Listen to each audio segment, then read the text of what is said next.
in the midst of an apocalypse, it's crucial to master the art of basic navigation without the luxury of GPS. It's all about the sun and the stars, folks. The sun, our most reliable compass, rises in the east and sets in the west. At noon, it's due south in the northern hemisphere and due north in the southern hemisphere. When night falls, look up.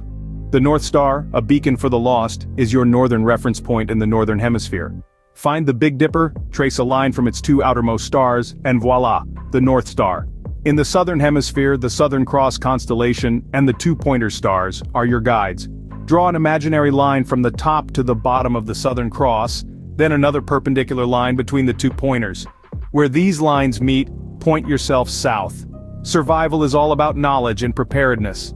If you found this useful, subscribe to Apocalyptic Live and give the video a thumbs up. Stay safe and stay aware.